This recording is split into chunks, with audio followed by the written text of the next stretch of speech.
When I started at Wisenbaker in 1991, Robert had just been working for Wisenbaker as an employee, making sure that we were improving quality carpet installations. He was part of that foundational generation from Wisenbaker. You know, I named Manuel, Lamar, my dad. That founding of Wisenbaker is part of that group, but he was also an agent of change.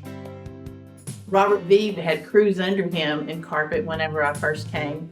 And Robert had a good rapport with all of his co-workers and with the crews. They looked up to him and did well with him. Overall, Robert was always a kind-hearted person to everyone that crossed his path. With this beautiful smile, laid-back personality, just all around very nice person. He was a very calm person, a very nice. Honestly, I never saw him mad. What I do miss about Robert V is he used to take me to lunch.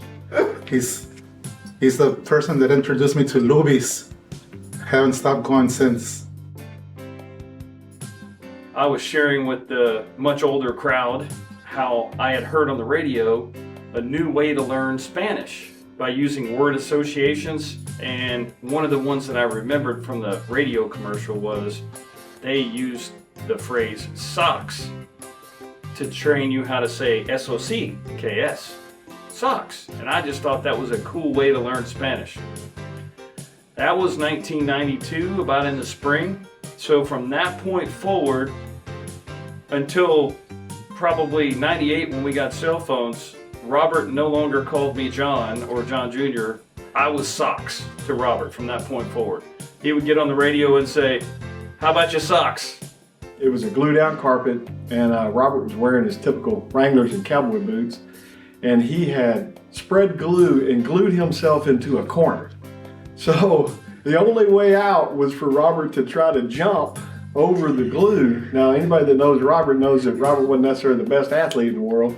So when he tried to jump out of that glue, his boot heel hit the glue and he endoed in the glue.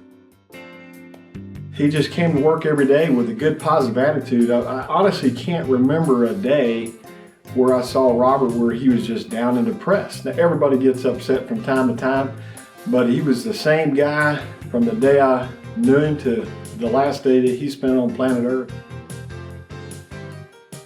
When Robert's days were coming to an end and he was hospitalized, Rosa was just worn out with all the time at the hospital, day in and day out. So Lena and I had volunteered to come and spend the night with Robert at the hospital.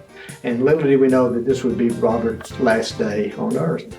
And we went and sent Rosa home, but probably not even 15 minutes until she was gone, Robert started asking for her. "Where's Rosa? I want Rosa here." And I said, "Well, Robert, we're going to spend the night with you. It's okay." "No, I want Rosa." So we had to call Rosa back.